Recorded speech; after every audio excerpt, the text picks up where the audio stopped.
what's up guys, Benny here, and we now have a week to go until Call of Duty Season 1 kicks off, which is going to bring some huge changes to Warzone, which I'm very excited about. So in this video, we're going to go through everything that is coming to Warzone. Some of these you may have heard before and are confirmed, and then some are also rumors, so you know exactly what to expect when Season 1 lands. Also, if you are new to the channel, please do make sure to go and hit that subscribe button, as 75% of you watching are not subscribed to the channel, and we're so close to 500,000, and you'll also get better at Warzone.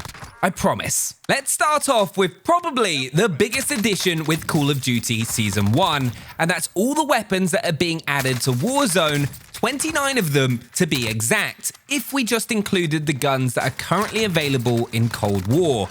That includes 5 assault rifles, 5 SMGs, 4 tactical rifles, 3 LMGs, 3 snipers, 3 shotguns, then 6 other secondary weapons. But recently we found out, as usual with leaked game files, that there will also be 1 extra assault rifle, which is going to be the Groza, that some of you may know from being a crate weapon in PUBG. Next, we then have an extra SMG, which is going to be the MAC-10, before finally an extra shotgun called the Street Sweeper. All in all, that means there's going to be 32 new weapons being added to Warzone in Season 1, which is absolutely bonkers. And for those wondering, no, all the current Modern Warfare weapons aren't going anywhere. We're just going to have a huge selection of weapons to choose from, which will hopefully change the Warzone meta, so it's not just kilos and R9 shotguns. Now, something to remember with all the weapons being added into Warzone, there will also be a load of weapon blueprints added as well. So if you haven't played Cold War yet, you're going to be able to get your hands on some guns with some attachments already unlocked, so they're not completely hopeless. The next big addition with Season 1 is the new cross-title seasonal prestige system, which is going to give you the opportunity to rank up all the way to level 1000 during a season. Now, each new season is going to give you 4 additional prestiges. Every prestige is 50 levels, and for completing each prestige, you'll earn a prestige key and a new sticker/emblem, as well as a weapon blueprint for completing the first prestige. Also, when you reach level 200 in a season, you'll get Prestige Master, which I personally cannot wait to unlock. Earning Prestige Master will change your prestige level color, and you'll also gain the ability to personalize your prestige icon with legacy prestige icons that you've earned from previous Call of Duty games. Then, after rank 200, you'll earn a milestone reward every 50 levels, which will be at least a prestige key all the way up to level 1000. You then can spend those prestige keys in the prestige shop for exclusive rewards, which we don't 100% know what those are going to be just yet. But honestly, in my opinion, this is a brilliant addition. It just means that you're always going to have something to work towards throughout a season, because honestly, I reckon rank 1000 is going to take a very long time to reach, and only a handful of players are going to do it. And it's going to be especially difficult with seasons only lasting around 2 months each throughout the year. Another one of the more exciting inclusions in Call of Duty Season 1 is the new Gulag Experience. Now, there are currently not too many details on what this experience could possibly be. However, we can be fairly certain of a few things. Firstly, there will be some new weapon rotations, including Black Ops Cold War weapons in the Gulag. This is probably the most obvious, as we can expect Activision will want to showcase the new Cold War weapons that have been added into the game as much as possible.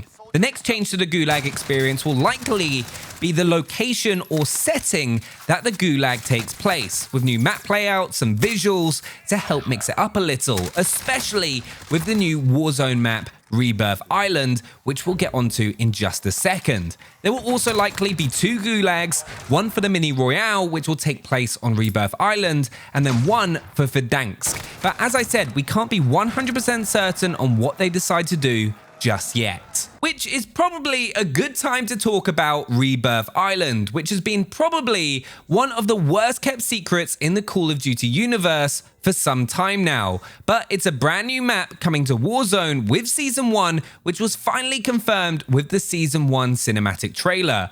You may have also realized that Mini Royale has been a permanent fixture on the leaderboards for some time now, and part of that, I believe, is because of Rebirth Island, which is a much smaller map compared to Verdansk, so won't be able to constantly have 150 players on it at a time, as it just wouldn't work. So Mini Royale seems a lot more likely. If any of you played Blackout, you'll have probably experienced a similar map with Alcatraz, and there has been a bunch of leaked files and voice notes that highlight some potential modes and themes for the Rebirth map. This also includes multiple ways of respawning back into the game, with references to reinforcements and being last alive, so there might be a respawn clock for your teammates if someone in your squad survives, just like we saw in Blackout last year. But personally, I'm excited for a new smaller map, as it'll definitely mix things up and might be a great option if you don't have as much time to play. Let me know what you think down in the comments below. Something else that got confirmed to be coming to Call of Duty Warzone during Season 1 by Tony Flame over on Twitter is that we'll also be getting new score streaks. Now, for me personally, there are a couple likely inclusions into Warzone based on stuff that we've seen pop up on occasion in the past. First of all, the most obvious is the RCXD. This is one of the most iconic streaks in Black Ops and could also be really useful within Warzone.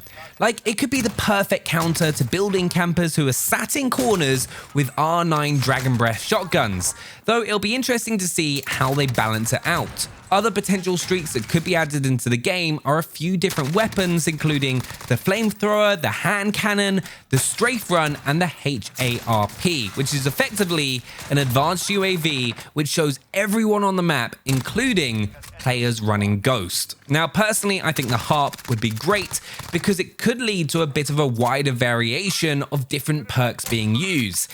Yes, the kill streak would be an expensive purchase from the buy station, but it would be so nice to finally see Ghost not being the must-pick perk within Warzone and give us that bit of variation. Next, we can't not talk about the Season 1 Battle Pass, which weirdly, some people have already had the chance to purchase via Black Ops Cold War.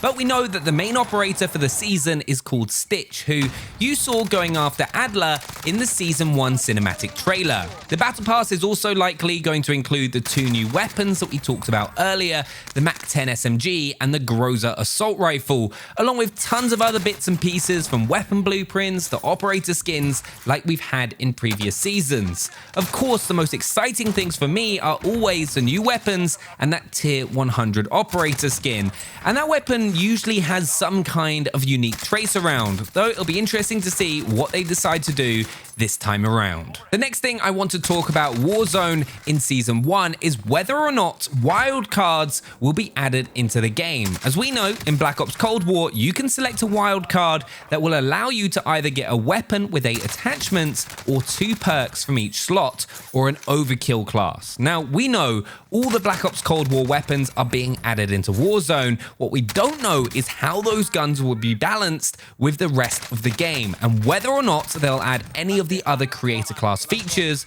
like perks and wildcards. Personally, I think wildcards would be quite cool, as I think it's a shame that we get the constant EOD, Ghost, Amped classes every single time with every single weapon in the game now, and I'd really like to see some variation so different classes can gain different advantages in different situations. So let me know whether you would like to see wildcards added into Warzone with Season 1. Now, something else that I couldn't ignore with Season 1 is my favorite Call of Duty map of all time coming to Black Ops Cold War, with Raid making a return. I wanted to mention it in this video, as that map I spent so much time on getting the world first 300+ kill game in a 10-minute match of domination that it's imprinted in my brain. But thankfully, it's being added, as I really do think Cold War needs some better multiplayer maps and a reduction in the skill-based matchmaking, because it is so brutal how it is at the moment. Then finally, we have a new new game mode of some kind coming to Warzone with Season 1. There are no details on what that is at this very moment, but I hope you found this video useful, and if you hear anything else yourself, please do go ahead and share it down in the comments. I'd love to hear it, and I will see you next time for another video.